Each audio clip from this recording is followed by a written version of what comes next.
When it comes to the war machines of Warhammer 40K, no faction does it better than the Greenskins. Those iconic ramshackled vehicles are some of the best in the entire game, and in today's deep dive, we're going to explore the many vehicles of the Orcs. Now before we get into that, we have to understand why vehicles are so important to the biology of the Orcs. Almost all Orcs possess an inherent need to go fast. There is something about speed that fulfills some deep-seated desire within each Greenskin. Just like the thunder of guns, the clink of tracks, or the din of battle, Orcs crave speed. They like to feel the wind whipping into their faces and to hear the throaty roar of supercharged engines. It is hardly a surprise that bikes and buggies of all kinds are popular within the Orc cultures. These upgun vehicles may not be as sturdy as those within the Imperium, but they are cheap, they can pack a massive amount of firepower, and most important of all, they can achieve truly suicidal speed. However, this addiction to the sensation of speed isn't only satisfied by the vehicles of the Orcs. The more primitive-minded Greenskins have figured out a way to indulge in high-speed charges astride specially bred squigs. From the squig hogs to the squigosauruses, these squig riders are just as fast as the exhaust-belching trucks and bikes of the standard Orc tribes. Within almost every Orc WOG, these two factions compete in gruesome and deadly races to see which mount can get them stuck in the fastest. The living breathing monsters or the metal and oil beasts. Now let's kick things off with one of my favorite vehicles, the Battle Wagon. An Orc army of almost any size will utilize a war machine they like to call a Battle Wagon. These ramshackle assault tanks are deadlier than an entire mob of deranged Greenskins. Not only do they have enough firepower to take out an Imperial Knight or even a flying Hive Tyrant, but they carry a terrifyingly large amount of Orc boys ready to jump out and tear the enemy to pieces. Orc battle wagons are as diverse in construction and the weapons that they use as the Greenskins who created them. It's really up to the imagination and resources of the mech as to how threatening these rolling doom machines can be. For the most part, a battle wagon always possesses a heavy chassis, sometimes salvaged from other suitable vehicles such as an Imperial tank or a heavy armored transport. The stronger the mech can make the core of its machine, the more likely it is to make it to the enemy's front line. The truly clever or ambitious Orcs will custom build the entire vehicle, creating their heavy tank from scrap metal and looted bits. The actual term of the battle wagon seems to refer to the overall category of a large Orc armored vehicle. The battle wagon itself can be wheeled, tracked, or a combination of the two. While most battle wagons do have specialized battlefield roles, for the most part the standard battle wagon, if you can call an Orc vehicle standard, it's going to have multiple turrets either possessing big shooters, rockets, or flamethrowers. It's also going to have a stick bomb chukka, which is a crude mechanism that lobs volleys of stick bombs into the midst of the foe, also a wrecking ball, which is usually just some type of spiked heavy object that's mounted onto the vehicle and then swung at the enemy to crash into it. They also have a grabbing claw, which is mounted on a pivoting crane arm and it's controlled by a number of cunning levers, and the grabbing claw's purpose is to hold on to enemy tanks or enemy vehicles to prevent them from running away. And that's when the Orcs inside can use what is called a boarding plank, which spikes into the enemy vehicle, and then the Orc boys can then jump onto the enemy tank and assault it there. There also exist many subtype of battle wagons amongst the Orc forces. The titles such as Lungburster, Gobsmasher, Crusher, Bone Crusher, Gore Speeder, and Daka Wagon are used by the Orcs to describe each customized battle wagon specific role. For example, the Lungbuster and the Gobsmasher are armed with large, noisy cannons, while the Crusher is outfitted with a spiked death roller on the front, usually steamrolling over the enemy infantry. The Gore Speeder is a popular vehicle with the Speed Freaks and the Evil Sons, who maximize its transport capability to deliver a larger mob of Orcs into the thick of the fighting. The main distinction of these specialized battle wagons is the main weapon that they use. For example, when you're looking at range weaponry, an Orc battle wagon will usually either have a zap gun, which fire unstable bolts of lightning that have the potential to punch through the hull of an enemy heavy vehicle amidst a crackling shower of spark, but it has a tendency to overload and electrocute the operating gunner. It could also be loaded with a laba. A laba is just a large, noisy, mortar-like weapon that is mounted onto the battle wagon. It could also be equipped with a cannon, which looks like a standard Imperial artillery piece that fires anti-tank shells or fused fragmentation rounds. And finally, the kill cannon, which has the power to punch straight through a Titan's force field, but it's extremely inaccurate, because again, it's on top of a ramshackled assault tank. And just like other Orc vehicles, a battle wagon will continue to be customized as it grows to become an even larger contraption as its owner adds more weapons, extra fighting gantries, and new engines, until finally a battle wagon has grown into a true battle fortress. A battle fortress is just a massive battle wagon. It's expanded to the size and armament capacity of an Imperial Guard Super Heavy tank. Such vehicles are favorite mounts for the most powerful of Orc war bosses. These bigger battle wagons can be armed with super cannons, which sacrifice all of the other weaponries to mount this huge artillery piece. Most often this weapon is nothing more sophisticated than a looted Imperial Earthshaker cannon, but it's extremely deadly.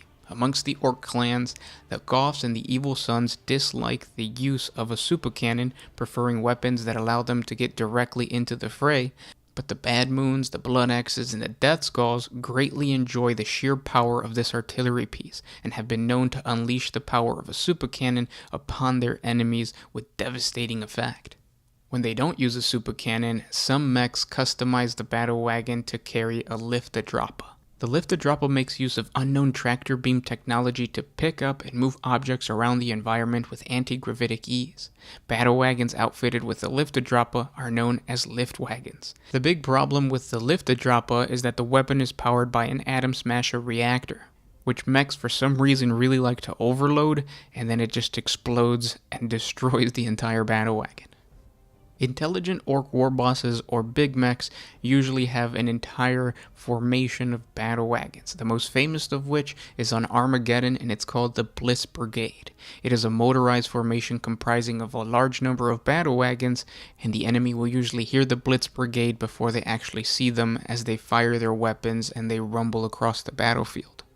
When the Blitz Brigade finally smashes through the enemy front lines, it crushes defenders and defenses alike beneath their massive bulk. The initial wave is sometimes tons of boys eager to get into the fight at the earliest possible opportunity, but the role of the Blitz Brigade is primarily to destroy and not deploy.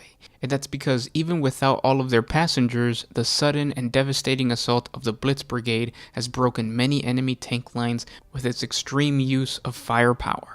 Now let's move on to one of the most important vehicles in any Orc player's list, the truck.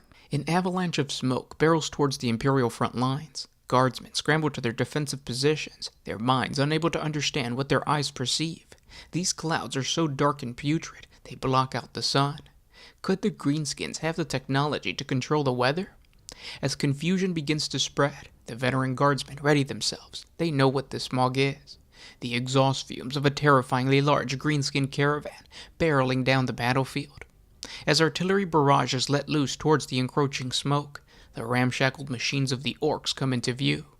Among the war bikes, death Coptas, and battle wagons, a smaller but more numerous vehicle takes the front stage. These war engines are jam-packed with Orc warriors, roaring in anticipation of the slaughter to come. These deadly transports are known as Orc Trucks, and no proper Orc assault is complete without these vehicles. Orc Trucks are primarily built for speed, and usually have little in the way of armor plating. A direct hit upon a truck can cause it to come apart in a clattering, cartwheeling pile of burning wreckage. However, being Orcs, they are also addicted to smashing in heads, and will gladly ride to war on these lightweight vehicles so that they can get to grips with the enemy as quickly as possible. Because trucks are so light, it is easy to bail out when they crash, and it is just as likely that incoming fire will merely smash apart some unimportant scrap that the driver only hammered in so that he can keep an eye on it and the other boys wouldn't steal it.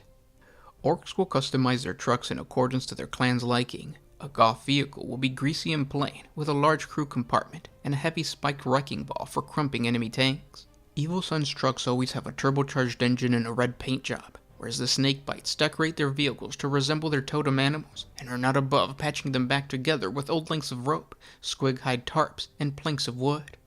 Death Skull trucks tend to look suspiciously like hastily painted blue versions of those belonging to other clans, while Blood Axe dab their trucks in garish camouflage patterns, and have a habit of decking them out to look suspiciously imperial. The most ostentatious are those used by the Bad Moons, which often sport squig-hide seats, deafening loudspeakers, smoke pipes, and black and yellow flames along the bodywork. Meanwhile, the ragtag trucks that carry freebooter mobs into battle boast jolly Orc glyphs, rust hull spikes, and loot-hanging hooks.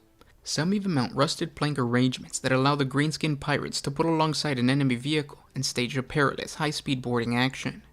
More than one packed troop transport or a lumbering battle tank has fallen to this deranged tactic, left blazing in the freebooter's wake as the truck roars away amidst the din of a powerful engine. Most tribes make widespread use of these trucks to ferry greenskins into battle, fielding vast convoys that raise mile-wide dust trails in their wake. The power of this formation is terrifying. It is almost impossible to cause enough damage against such a numerous, fast-moving armored transport to halt the Orc assault before it connects. For every truck that comes apart in a shower of wreckage and greenskin corpses, another 3 swerve through the maelstrom of fire to crash into the enemy lines. Mob after mob of orcs barrel out of these blazing transports to bury the horrified foe, while those vehicles that have survived the reckless charge careen around the battlefield, guns blazing and crews whooping as they vent their fury to their overwhelmed foe. Now let's move on to an awesome vehicle within the greenskins, but one that is special to me because I created my own homebrew lore for a campaign that I ran with the Deathkiller War Trike. When speed freaks hurtle into battle, they are led by the fastest and killiest boss orcs around. Some of these prefer riding into war aboard a rumbling battle wagon or a truck with their entourage of boys around them. Yet for the truly velocity-obsessed, nothing short of being at the front lines will do. Such lunatic speed bosses race into the fray aboard Deathkiller War Trikes. Fast-moving fighting platforms, Deathkiller War Trikes make little concession to the armored protection of their riders. After all, what boss wants to be seen cowering behind slabs of scrap iron when they should be getting stuck in? Instead, speed boss and driver both are exposed to the enemy, proving just how tough they are at braving incoming fire without so much as a flinch. Armed with an oversized boomstick, it is controlled by the War Trike's crew, and it shouldn't be underestimated. Discharged at point-blank range, these stubby weapons kick like a squiggoth, hit like a truck, and can rip an armored warrior in half with a single blast. The deafening roar of a boomstick being fired is so deeply satisfying to any greenskin in earshot, for it bespeaks of some serious DACA. The main danger posed by a Deathkiller War Trike comes from its monstrous passenger. An orc speed boss is a fearsome warrior at the best of times, but when mounted on the back of a hurtling trike, he becomes terrifying. With its oversized jet engine, the Deathkiller War Trike can run down even the swiftest of prey, leaving behind a burning trail of flame that sets enemies ablaze. Wheel side spinning, the trike rips a red path into the midst of the foe, where the bellowing speed boss quickly gets crumping. Sometimes a war trike simply plows headlong into the toughest looking enemy formation its driver can see, at which point the speed boss goes apeshit. Warriors are hurtled through the air like ragdolls, lifted from their feet and headbutted to death, or smashed into the floor by the enormous orcs clubbing overhand blows. The speed boss may even be overcome by the desire to give the enemy a good kicking, leaping down into their midst and going on a rampage before hopping back aboard the ride, slathered in blood and guts. In order to fight on the move without requiring the war trike to slow down, many speed bosses go to battle equipped with a much-feared snag claw. This piston-powered battle talon is every bit as vicious as a normal power claw, but has the additional benefit of mounting a barbed grapnel attached to a cannon and several dozen feet of heavy iron chain. This allows the speed boss to effectively harpoon victims as he zooms past, and either rip massive chunks out of them, or on a particularly good day, reel in his snagged victim and beat the shit out of him at close range. And then there are those callous speed bosses that have been known to fire their snag claws into a victim, and then forget to reel them in, leaving the target being chain-hauled helplessly across the battlefield at breakneck pace. It's an abuse that few foes can long survive. Deathkiller War Trikes are especially popular amongst the Goths and Evil Sun's clan. For the former, the appeal lies in getting to punch the enemy in the face as quickly as possible. The latter, meanwhile, prefers reaching the enemy as quickly as possible so as to punch them in the face. And such are the complex subtleties of greenskin culture. There is one orc in particular that made the Deathkiller War Trike notoriously feared throughout the galaxy, and that is speed boss Gut Rippa. Before Gut Rippa, the War Trike was just another ramshackled greenskin vehicle that was slightly more dangerous than a war bike, but when battlefield reports began to circulate amongst the Astra Militarim's high command of a crazed orc on a War Trike that was targeting Imperial commanders and generals, the Imperium took notice. The fact that Gut Ripper would specifically target the most well-protected field commanders and successfully butcher his way through their bodyguards, capture the leader, and then drag him in front of his own men, while the armor and eventually the skin was peeled off their flesh, sent shockwaves throughout the Imperial forces. Gut Ripper has become an expert at demoralizing the enemy. By targeting his foe's leadership, he effectively cuts the head off his prey, and then lets the warband butcher the rest of the helpless carcass. Gut Ripper learned this tactic very early on in his career. Like all successful orc bosses, he first had to kill hundreds of his own kind before he found a worthy alien enemy. During the early days, he perfected his proficiency with the Snag-a-Claw by targeting orc bellies. Once the enemy's abdomen was sliced open, it wouldn't matter if he had a faster vehicle, because the trail of his own intestines was enough to slow him down. In fact, there is nothing more satisfying to Gut Ripper than a perfectly timed shot that hooks the intestines of his enemy, and then he counts down how long it takes to unravel the entire organ from the victim's body. To the surprise of many orcs, Gut Ripper is not a speed freak at heart. He enjoys getting stuck in as fast as possible, just like any other orc, but the maintenance and care of his war trike he passes off to his driver, Varrock. Varrock was a true speed freak, having joined the Evil Sons clan as soon as he had enough teeth to buy a war bike. But when he witnessed Gut Ripper dismember his clan's war boss after the war boss tried disputing some trophy kill, Varrock convinced Gut Ripper to let him be his chauffeur, and together they would be the ones doing the majority of the killing. Soon an entire mob of speed freaks rode behind the sadistic duo and their war trike.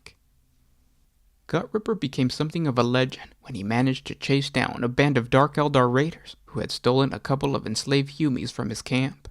The chase took Gut Ripper and his crew into the terrifying dimension of Kamara, and while the Drukhari believed that they had trapped the orcs inside their realm, Gut Ripper was able to speed to the front of the raiding fleet, decapitate the pointy-eared leader, butcher the Humi captives alongside several Drukhari warriors, and still make it back in time before the warp gate was closed.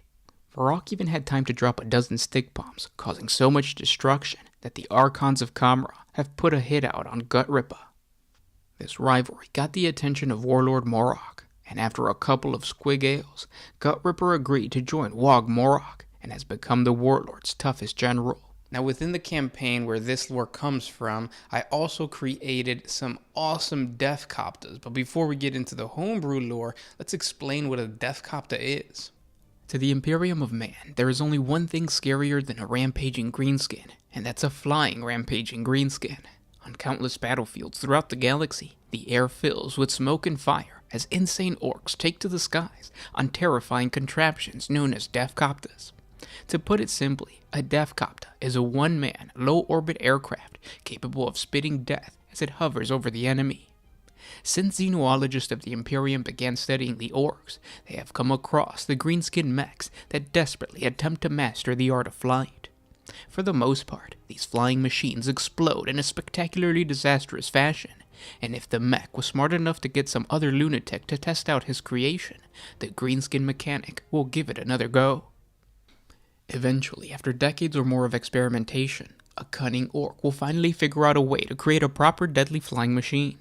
Although no Death Copta is the same, the most common variation encountered by the Imperium are simply described as a one-man attack craft with a set of whirling rotors mounted above the greenskin's head, a jet booster at its rear, and some form of range or melee weapon to kill the enemy. This basic description, although vague, points out the most deadliest part of the Death Copta, its incredible maneuverability, as the rotor blades give it the ability to hold the vehicle aloft and make quick directional changes at a moment's notice. Its speed and flexibility makes the Death Copta a highly sought-after vehicle, and when an orc mech cracks the code of flight, he will outsell any other mech in the tribe, as hordes of speed freaks flock to his workshop, willing to pay the price for a proper flying machine. Even warbikers will crave the thrill of driving a Death Copta, because although a warbike can attain terrifying speeds, only a Death Copta can traverse absolutely any terrain. The only limit a Death Copta has is the nerve of the pilot, as it speeds past Tyranid reclamation pools, zigzags across Imperial Guard bastions, and Wraithbone constructs. A proper mech will always push its cunning to the next level, which means a Death Copta will only get deadlier. Most Death Copters start out with the ubiquitous greenskin gun, a set of twin-linked big shootas, mostly looted from a crashed warbike. But as the mech's understanding of stabilization grows, he will attempt to add stronger weapons, such as a twin-link rocket launcher or a heavy recoil custom Mega Blaster. Those greenskins with the teeth to get deadlier armaments will be given a high-yield explosive known as a Big Bomb. These can be dropped on the enemy as the Death Copta hovers past. Although incredibly powerful at shooting, most Orc Copta pilots can't resist getting into melee combat. These bloodthirsty orcs will nosedive at the enemy, hoping to decapitate the foe with their whirling blades. Other pilots install ripper saws or kill saws to engage other flying vehicles. The usefulness of these Coptas has caught the eye of many Orc war bosses and Big Macs. Although not as tough as a typical Orc flyer, the compact nature of the Copta design makes them perfect for reconnaissance work. Squadrons of these vehicles fly out ahead of the rest of the Orc warband, locating victims or targets for the rest of the main Orc horde. Once an enemy force has been discovered, the Copta pilots, with a supreme exercise of will turn their Coptas around in the face of the enemy and head back to the Greenskins line to inform the war boss or Big Mac. It's a common sight to see groups of Coptas flying into battle. These death-defying thrill-seekers find a kinship similar to how mobs of Evil Sun bikers love to spearhead Orc assaults. These Copta squadrons gain a deadly reputation not just with their greenskin brethren, but amongst the enemy, as their sight on the battlefield is followed by a hail of bullets, bombs, and spinning blades.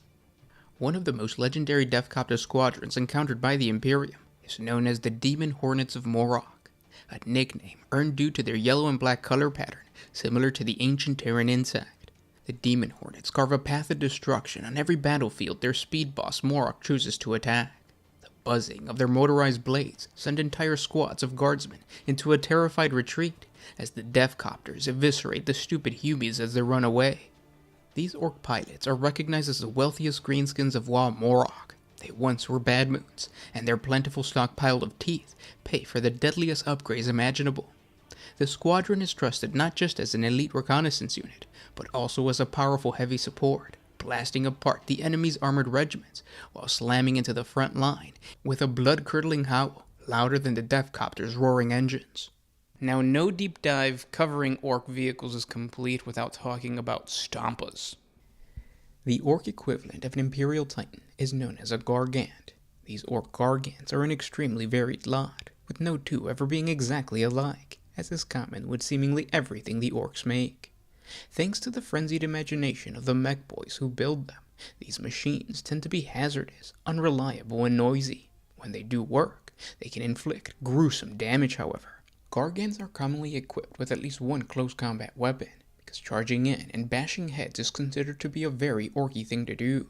For defense, Gargants generate power fields that is an Orc equivalent of an Imperial Titan's gravitic void shields. However, while Gargants tend to have more intense and reflective power fields than most Imperial Titans, they cannot regenerate them during a battle, as a Titan is able to do so.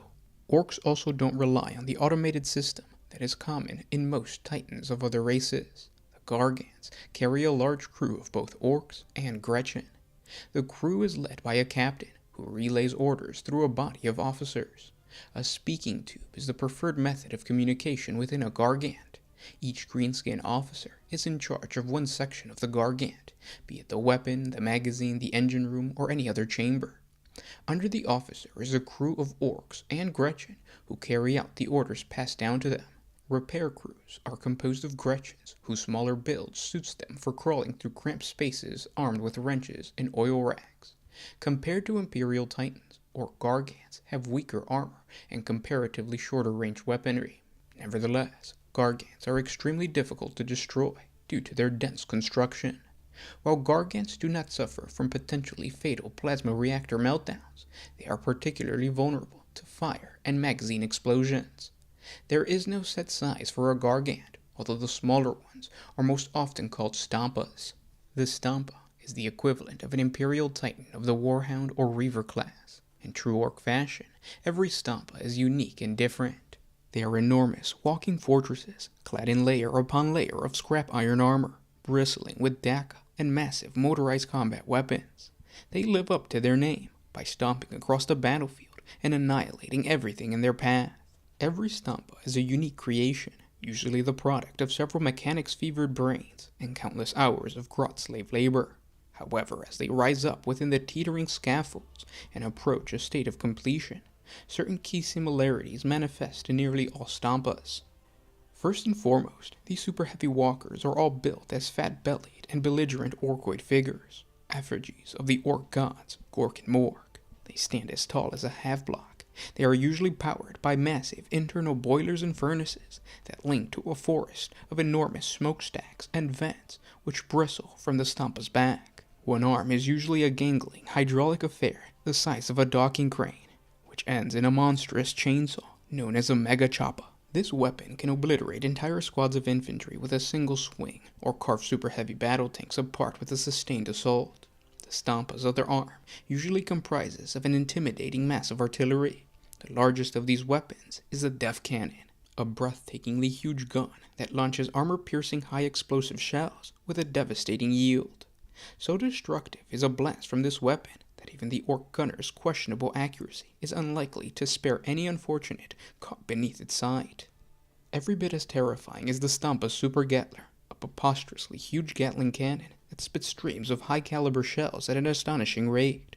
When a Super Gatler cuts loose, it can rapidly annihilate swaths of infantry and light vehicles. Often the slaughter only stops when the ammunition runs dry.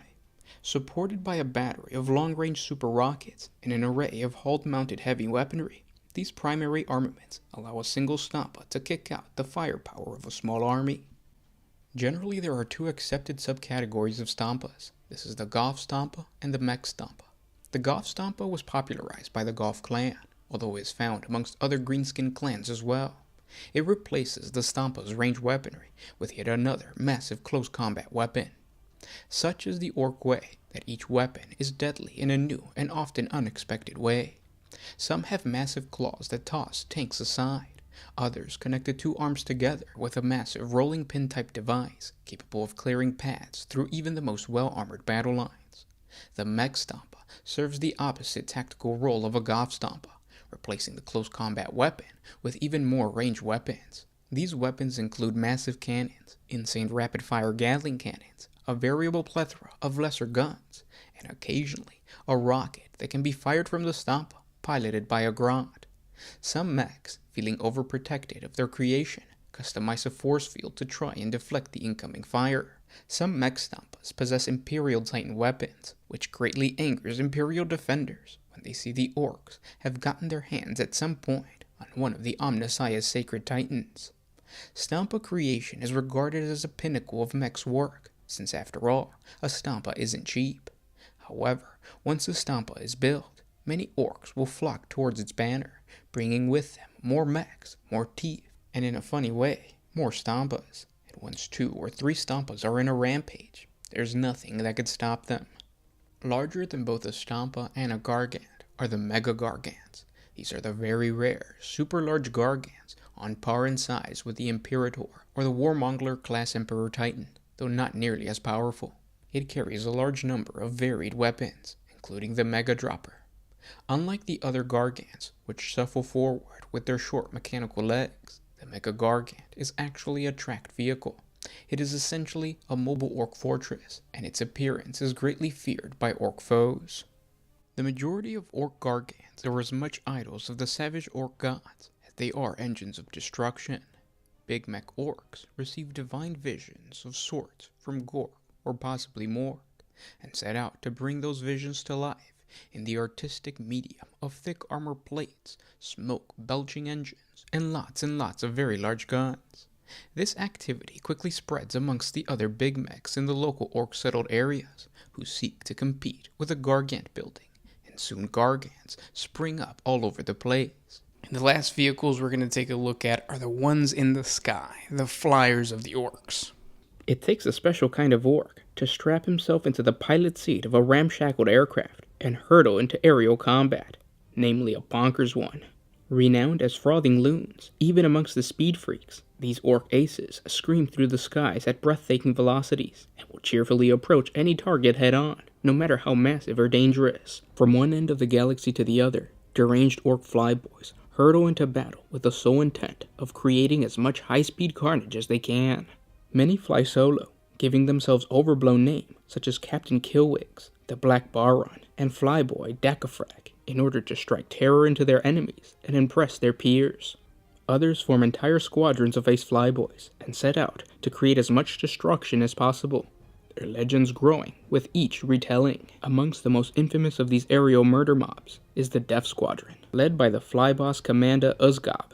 The Death Squadron is one of the most iconic formations of Orc flyboys in recent memory, surviving dozens of flights in the bloody war between Warboss Bad Thug and Grimlug. Uzgob's airborne loons have been responsible for the deployment of the Ganter Buster Bomb in Scrap Alley, the sinking of Warboss Grimlug's battleship, and the aerial deployment of over 5,000 angry squigs into Grimlug's main encampment.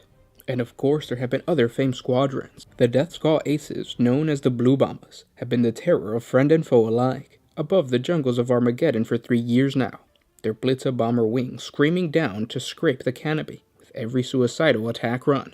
And of course, Mad Black's Fire Skull Flyers are a band of gun-happy Evil Sun pilots whose aerial races have been known to literally set the skies above Ryza on fire for miles in every direction. Meanwhile, the Imperial Knights of the Night World, Quinella II, learned to fear the short-lived but deadly Goth Flyers, known simply as the Nuttas, whose repeated flying headbutts took a shocking toll on the ancient war machines of that world. While each flyboy flyer is unique in their own right, there are 3 distinct types: the Dakajets, the Blitzer Bombers, and the Wazbomb Blastajets.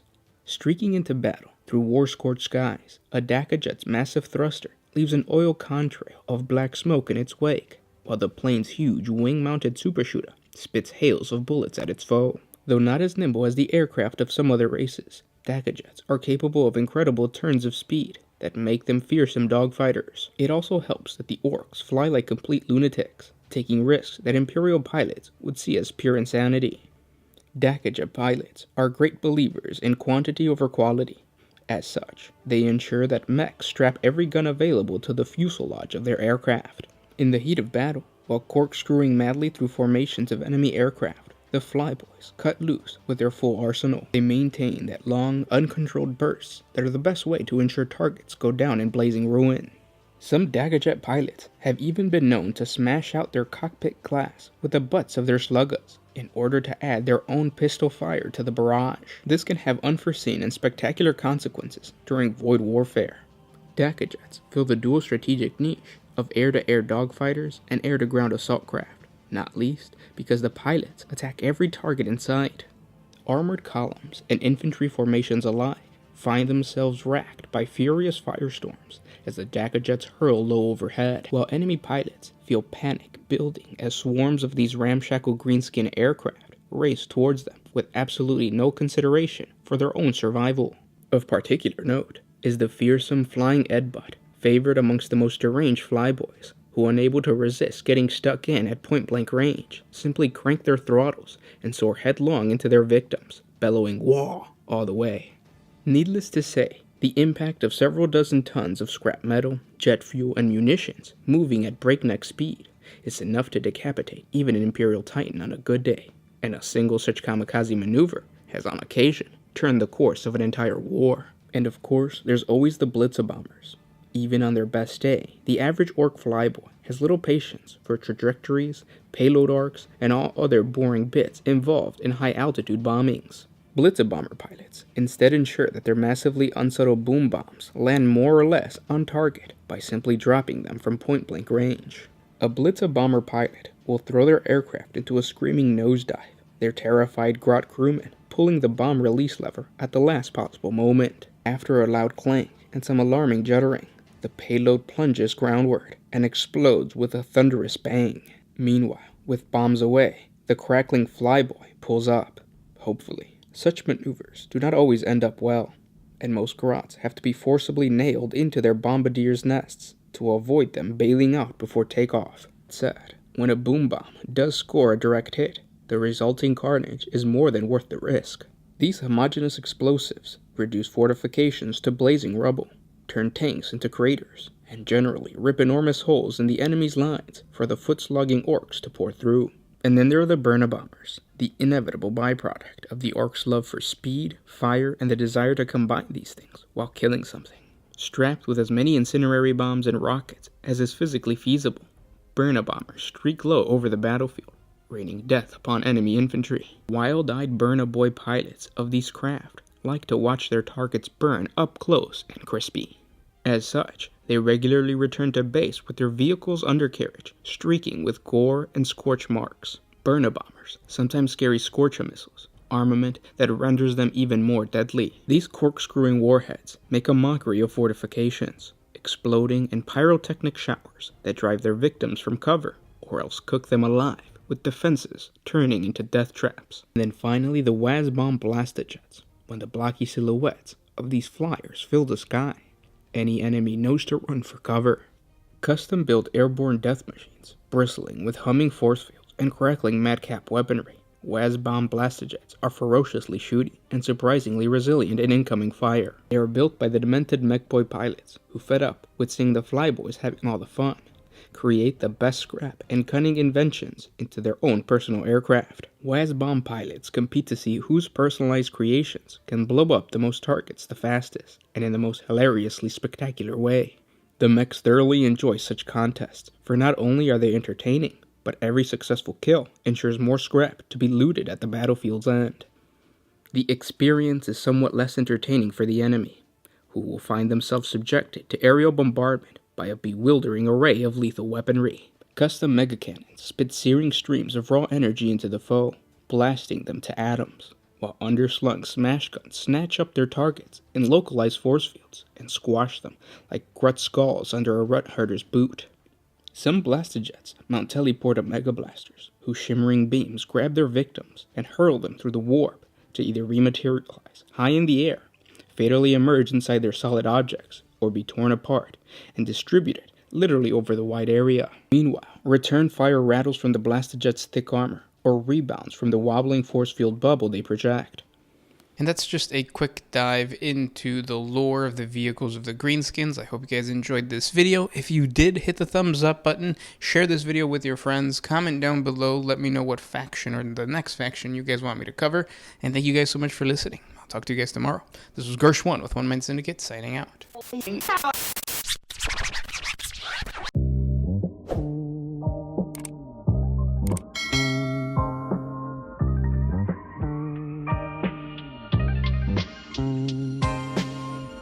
Always used to put my freedom first in any